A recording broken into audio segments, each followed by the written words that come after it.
Working Progress avec Jérémy Cléda et les invités de Welcome to the Jungle. Je suis très heureux de vous retrouver, Jérémy. Entreprise à mission, alors c'est un mot un peu barbare peut-être pour ceux qui nous regardent, mais enfin c'est un mot qui est très identifié d'ailleurs à l'intérieur d'une loi qui est la loi Pacte. Et un invité, là, va nous expliquer bien ce que c'est exactement qu'une entreprise à mission. Oui, en tout cas, c'est peut-être un terme neuf, mais le sens qu'il y a derrière est vieux. On s'est beaucoup, je pense, posé la question ces derniers mois de quel est le sens de l'entreprise, quel est le sens qu'on y trouve, qu'on se donne nous-mêmes.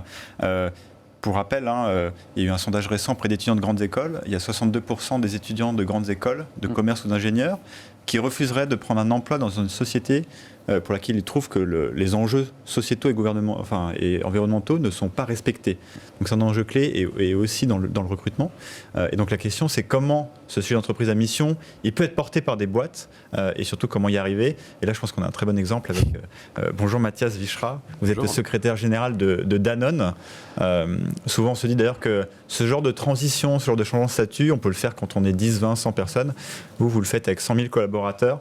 Je crois que d'ailleurs, vous êtes la première entreprise à mission cotée en France.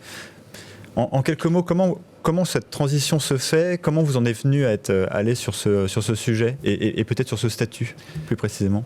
En fait, c'est à la fois une continuité et une rupture. C'est une continuité parce qu'il faut s'inscrire dans la longue durée avec l'action sociale et environnementale de Danone, le discours de Marseille d'Antoine Riboud en 1972 où il dit qu'il faut faire de l'économique et du social en même temps. Il y a déjà du en même temps. Ensuite, une raison d'être qui est posée dès 2005. Dès 2005, un engagement Bicorp. Et puis, c'est aussi une rupture parce qu'en réalité, avec la crise du Covid, notre président-directeur général, Emmanuel Faber, a eu la conviction qu'il fallait accélérer le processus pour devenir une entreprise à mission et que ça avait du sens pour les consommateurs, pour les salariés et pour les parties prenantes et même pour les actionnaires, parce que les actionnaires ont voté à notre Assemblée Générale à 99,5% en faveur du statut d'entreprise à mission. Et justement, alors on voit bien que dans tout ça, la relation au temps, elle est clé. Comment on fait pour inscrire une société d'ailleurs cotée en bourse, dont les sujets sont plutôt court terme, vers un objectif de long terme, même si on sait que ce genre de finalité a un impact positif sur les revenus et le développement de l'entreprise? Alors d'abord, une entreprise à mission, c'est deux choses principales. C'est d'abord un renouvellement de la gouvernance, puisque vous avez qui est posée, un comité de mission avec des personnalités extérieures qui vont vous aider, qui vont évaluer que vous poursuivez bien la mission. Cet élément d'évaluation s'accompagne d'un organisme qui est PwC pour nous et qui nous certifie les indicateurs. Donc premier élément, renouvellement de la gouvernance, évaluation externe. C'est pas vous qui dites. On dit je suis entreprise à mission, voilà. C'est formidable. Donc premier élément. Deuxième élément, un élément de cliquet, puisque vous inscrivez votre raison d'être dans vos statuts. Et nous, notre raison d'être, c'est apporter la santé par l'alimentation au plus grand nombre. Quand vous apportez la santé par l'alimentation au plus grand nombre, vous ne pouvez pas faire n'importe quoi en matière d'acquisition, en matière de vente de produits, de sourcing. Et la réalité de cette raison d'être, et je m'arrête là-dessus sur la réalité dans la stratégie de l'entreprise, c'est que depuis que nous avons adopté cette raison d'être, notre portefeuille est devenu de plus en plus sain. Nous avons 90% de nos produits aujourd'hui qui sont considérés comme sains. Et il y a par exemple le Nutri-Score qui nous classe A et B pour plus de 90% de nos produits. Donc ça, c'est un élément tangible qui inscrit la raison d'être dans la stratégie de l'entreprise. Mais vous ne le vendez pas, je dirais, en termes de marketing, là, cette fois-ci, pour le consommateur. Moi qui pousse mon caddie, je n'ai pas en tête que vous êtes une entreprise à mission. Comment on fait ce lien? C'est un bon point. Entreprise à mission, c'est un dispositif à la fois de gouvernance, d'inscription juridique dans les statuts et d'une certaine manière aussi, on peut dire, de marque employeur, parce que pour les salariés, c'est quand même très favorable, très sain de savoir qu'on travaille dans une entreprise comme ça, ou alors qu'on veut aller dans cette entreprise. Pour le consommateur, c'est plutôt Bicorp qui est un des enjeux, qui est cette certification américaine. Nous sommes la première multinationale au monde à nous être lancée dans la certification Bicorp. Nous avons 45% de l'entreprise qui est certifiée 100% en 2025. Et là, pour le coup, cet enjeu, c'est de conjuguer Bicorp et entreprise à mission. Qui donne des règles strictes, il faut quand même le préciser. Bicorp, c'est la certification la plus exigeante en matière environnementale et sociale. Je sais que votre entreprise aussi a été certifiée Bicorp. Tout récemment, c'est une grande fierté d'ailleurs. Et c'est vrai que pour le coup, c'est un enjeu important. Pour l'instant, Bicorp n'est pas assez connu des consommateurs. C'est un enjeu pour demain que les consommateurs... Pour l'afficher, oui, bien sûr. Ouais. Et est-ce que justement, parce que c'est un peu la question, derrière, il y a beaucoup de labels, beaucoup de certifications. En tout cas, quand on est un particulier, c'est extrêmement difficile de comprendre ce qui se cache derrière. En plus, parfois, les gens comportent avec des labels de développement durable. On en connaît beaucoup. Comment faire en sorte que les gens puissent comprendre l'effort, parce que cette transition, notamment à votre échelle, elle est gigantesque.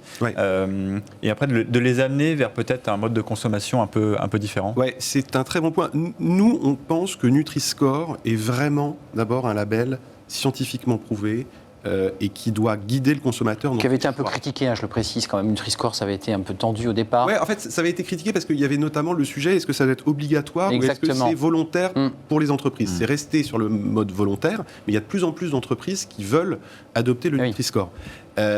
Encore une fois, Danone, 90% des produits sont classés A et B, et pour nous, on considère que c'est vraiment un élément qui doit guider l'entreprise et le consommateur, évidemment, pour connaître et évaluer la qualité, j'allais dire, healthy des produits. Et justement, alors peut-être pour rebondir sur ça, Nutri-Score, c'est sur la base du volontariat, de plus en plus de gens le font, ça deviendra peut-être une norme au fur et à mesure. Est-ce que l'entreprise à mission, c'est bien sûr sur la base du volontariat de chacun, mais est-ce que vous pensez que ça va devenir la norme finalement ? Quand on lit, c'était une étude en juin, il y a 4% des gens, seulement 4% des gens qui pensent que leur entreprise elle s'inscrit dans une démarche positive. Oui, encore 96. Il y a un peu de marge. Et en même temps, pendant le Covid, il y avait un sondage Ipsos aussi qui montrait que 90% des consommateurs attendaient de leur marque préférée qu'elle ait une action sociale et environnementale positive. Donc on voit qu'il y a cette tension. Moi, je pense que, en réalité, les consommateurs et les salariés vont être les principaux moteurs de changement dans les entreprises. Les principaux moteurs. Les salariés attendent beaucoup de leur entreprise, on le dit dans les écoles de commerce, c'est ce que vous avez révélé. Un choix éthique, un choix environnemental. C'était le salaire. Aujourd'hui, c'est le sens et l'impact de mon entreprise. Et c'est heureux. Donc on est dans ce moment-là. On voit qu'il y a de plus en plus d'entreprises, il y en a 9 dans les sociétés du CAC 40 qui ont adopté une raison d'être, qui est la première étape. Oui, c'est juste en dessous. C'est juste en dessous, en vue de devenir société à mission. Donc il se passe quelque chose. Donc moi je crois qu'il y a un mouvement. Nous avons par exemple aussi avec beaucoup d'entreprises du CAC et d'entreprises internationales lancé 2 grandes coalitions, l'une pour lutter contre la perte de biodiversité, l'autre pour lutter contre les inégalités, au G7 d'un côté, à l'ONU de l'autre. Il y a énormément d'entreprises qui nous rejoignent. On a même le patron de Microsoft pour créer une dynamique, pour lutter contre les inégalités. Donc il y a une dynamique, il se passe quelque chose en ce moment. Ce qui est bien, c'est de l'inscrire dans un cadre juridique, parce que sinon c'est incantatoire. Comme la Constitution, on a inscrit des règles environnementales adossées dans la Constitution de l'entreprise. Exactement. Et sur ce genre de coalition un peu globale, sans glorifier certaines personnes, mais on voit que quand même souvent, c'est le résultat, le fruit de patrons très engagés. Comment peut-on faire pour les entreprises qui n'ont peut-être pas ce genre de conviction à leur tête, pour les inciter à suivre ce mouvement ?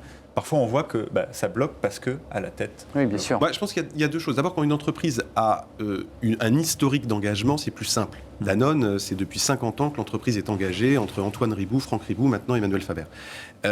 Par ailleurs, je pense qu'en réalité, beaucoup de patrons se disent que si ils ne doivent pas le faire par conviction, il faut le faire quasiment par pragmatisme. D'abord parce qu'il y a le sujet de marque employeur des salariés. Ensuite, parce qu'on se rend compte que même la montée des inégalités, à Davos, a été considérée comme un risque économique majeur. La montée des inégalités, c'est notamment les classes moyennes qui sont en situation de réduction et d'attrition. De dégradation, et la part des classes moyennes dans les pays de l'OCDE a baissé de 13 points. C'est un problème économique. Donc les entreprises doivent prendre leur part dans la lutte contre les inégalités et dans la lutte contre le changement climatique. C'est aussi une question de business. C'est pas qu'une question de morale. En fait. Avant de nous quitter, Mathias Wichras, c'est une question fondamentale. Je sais que vous travaillez sur cette question, la question du plastique. C'est vrai et du recyclage, puisqu'aujourd'hui, quand je veux recycler mes yaourts, je ne peux pas, puisqu'il reste des éléments alimentaires à l'intérieur qui moisissent et donc ce n'est pas recyclable. Est-ce que vous êtes en train de réfléchir justement dans cette réflexion, je dirais, très globale, très éthique ? Plus que de réfléchir, nous avons annoncé qu'on mettait plus d'1 milliard d'euros dans les 2 années qui viennent pour développer tout le recyclage du plastique. Par exemple, toutes les bouteilles en plastique Evian, Volvic seront... Irremplaçable, le plastique ? On peut le remplacer ? Mais sur le plastique, il faut bien avoir en tête qu'il y a une vraie différence entre le plastique fossile et le plastique recyclé. Issu du pétrole. Qui n'a pas du tout le même impact écologique. Et qui vit... Donc, nous voulons développer ça. Nous développons des grands formats, notamment avec Volvic 8 litres. Et nous essayons de développer aussi du bioplastique et des matières alternatives. Nous sommes en pointe. Nous sommes la première entreprise au monde dans le domaine agricole. Je voulais vous entendre le dire. Dans ce domaine, c'est évidemment quelque chose d'essentiel. Et ça participe évidemment de l'engagement environnemental de l'entreprise. Mathias Wichras, c'était un plaisir de vous accueillir. Vous êtes le secrétaire général de Danone, entreprise entreprise à mission avec Bicorp. Bah oui, vous qui nous écoutez, Bicorp, ce sont des règles extrêmement strictes. Et vous avez subi, vous deux d'ailleurs, vous êtes passés sous les fourches codines à des échelles différentes. Mais Welcome to the Jungle est une très belle entreprise. Merci à vous. La suite de nos programmes, toujours avec Jérémy Cléda, c'est Travailler demain et c'est tout de suite.